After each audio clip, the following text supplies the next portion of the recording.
Welcome back to the Asia Political Review. Today's topic is about Japan and foreign workers, and as the headline says, how foreign residents and immigration became an election issue, but it is held over. So the issue here is simple. Japan is facing a contradiction between its labor and immigration policy. So on the one hand, the country needs lots of foreign workers to keep restaurants open, to fill healthcare jobs, to support construction industries, and sustain small businesses. So just let me give you some simple data here. By the end of 2025, the country had around 2.6 million foreign workers, up about 11.5% from the previous year, and they make up about 4% of the total population. But there are about 4.1 million residents in Japan, and 475,000 of them fall under what you call engineer, specialists in humanities, or international services. That's their visa status. And that's the second largest category after people who are permanent residents, who roughly around 950,000 or so. So here's the thing. On the one hand, it needs the foreign workers, and on the other hand, it's tightening the rules, it's raising costs, and it's sending a message that foreign residents are tolerated more than they are welcomed. And that combination doesn't only create friction, but it creates another problem. It makes Japan less attractive to the very people that it will depend upon most. So I have a quote here, and that's really interesting. So the visa fees are going up. So fees will be set at around $630 or 100,000 yen for visa renewals, and 300,000 yen for permanent residency application. That's a sharp increase from 10,000 yen.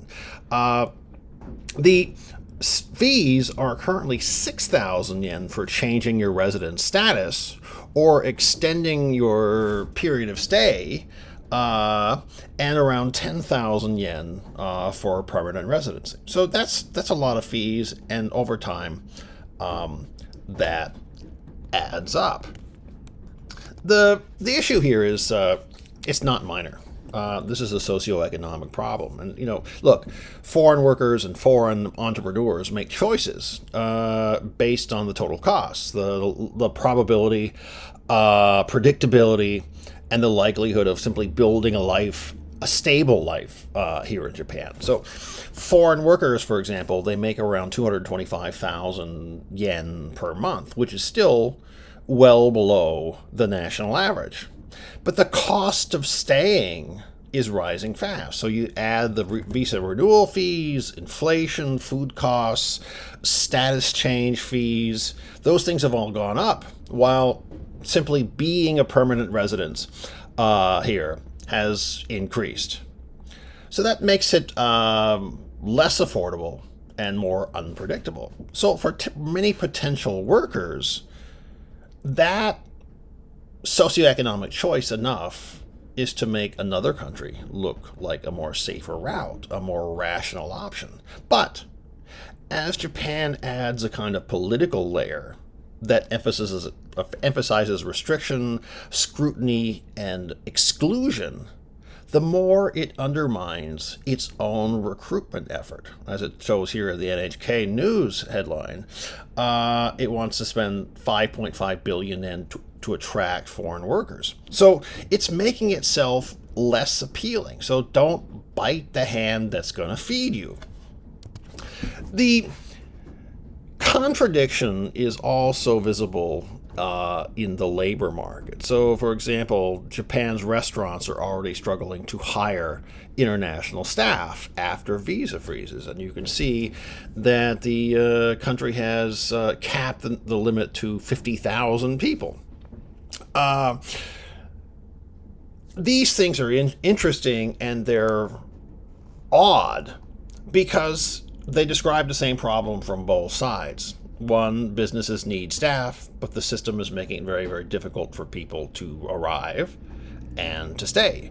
The result is a labor shortage that becomes more difficult to solve the more that the rules tighten. And the food service sector is showing this. So Japan has stopped accepting specified applicants in the food service industry. That sounds like a managerial decision. It sounds like a technical decision. But in practice, it means that one of the most critical sectors of the economy is being told, hey, you have to wait. The very sector that depends on outside labor the most. So if you're the foreign worker that's coming here to work in a restaurant, you're being told, hey, your opportunity is now limited and your access could be cut off very quickly. That's very, very unattractive to both the foreign worker and to the business owner. That is another thing that makes this destination, Japan, less attractive. So the problem is worse for business owners, any kind of business owner. So foreign entrepreneurs are now being forced to close because the capital rules are simply too strict. That's not an immigration issue. It's simply a signal that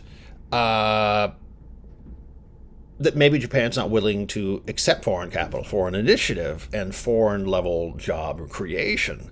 It makes it harder for those people to start a business here, to be compliant with the law, and to continue operating, as in the case of this woman who opened up a Hong Kong-style restaurant in Tokyo, but because of the capital requirements, she was forced to close. So here's a little fact here from the Immigration Services Agency. So it requires requirements for business manager resident status. They got to have 30 million yen in capital. That's $190,000. I don't know about you, but I don't have that kind of money floating around. And in a survey that was conducted in March and April, it said that 45% of 299 companies that are run by non-Japanese nationals said that they would be impacted by the business manager visa rules, including the requirement for foreign language ability or Japanese language ability. This really, really matters because migration is comparative.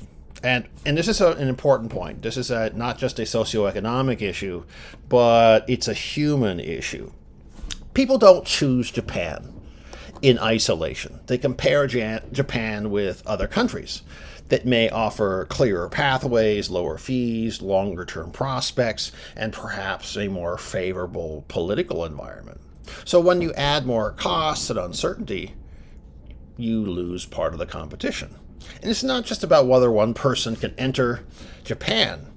It's a question about what your life is going to be and how much you're willing to spend investing your time in, meaning, is it worth it to invest your time here?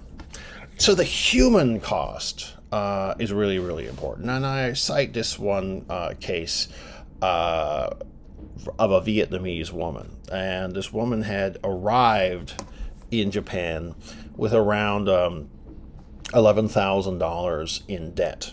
And to pay that off, this Vietnamese woman worked long hours, and she made around $900 a month. And she sent $750 back home to Vietnam to help her parents. She paid off the debt. And then around the same time, she met a fellow Vietnamese trainee. And the relationship led to an unplanned pregnancy. And she decided to keep the pregnancy secret so she could keep her job and continue to send money back home. But then a kind of tragedy unfolded during the harvest season. I guess she was working on a farm. A tree, she fell from a tree and was injured. And that evening, her twins were stillborn. think about this. So the language is an issue. She was the only Vietnamese trainee on a foreign farm in a foreign country. She didn't speak enough Japanese, and she didn't know how to get medical assistance. She says she couldn't talk to her employer because she felt that she couldn't trust them. And that's because they had denied her overtime pay in the past, and that she had been reading online, and they said that, hey, Japanese companies usually send pregnant trainees home. So she was forced to live in isolation out of fear of being marginalized or being discriminated against simply because she was pregnant. So this is why, also why anti-immigration politics can have a real economic cost. It's so easy to campaign on control. We're going to crack down on foreign immigrants. But it's harder to explain why the country needs that foreign labor. It's just so much easier to make them scapegoats. But if the public debate keeps framing foreigners as a problem that needs to be managed rather than contributors that need to be integrated into society, then Japan becomes less attractive in the way that it matters the most. A country can need foreign workers, but still fail to attract them if the social and political goals are too hostile. So Japan can't have it both ways. It can't kind of build this paradox. So the most important point here is this. Japan's not just tightening immigration. It's increasing the cost of choosing Japan. That means costs, money, delays, paperwork, increased uncertainty, social discomfort, isolation in the case of the Vietnamese woman. When those costs rise, the country becomes far, far less attractive. And that's, to a certain extent, a kind of case of soft power. Soft power is the ability to attract based on the legitimacy of your values, not based on coercion. Japan needs to attract foreign workers, and it needs to do so by being welcoming. So if it doesn't, it's going to find itself with stricter rules, fewer applicants, a higher labor shortage, and a weaker ability to compete for top-tier global talent. So the paradox here is very, very serious. It needs more workers more than ever. But the policies, the political mood are making that difficult. Look, this is not sustainable. So if it wants the labor, it has to learn to become more attractive, more predictable, and more welcoming, not less. So that's my take. All right, that's it for today. And like always, don't forget to like and subscribe. I'll see you next time.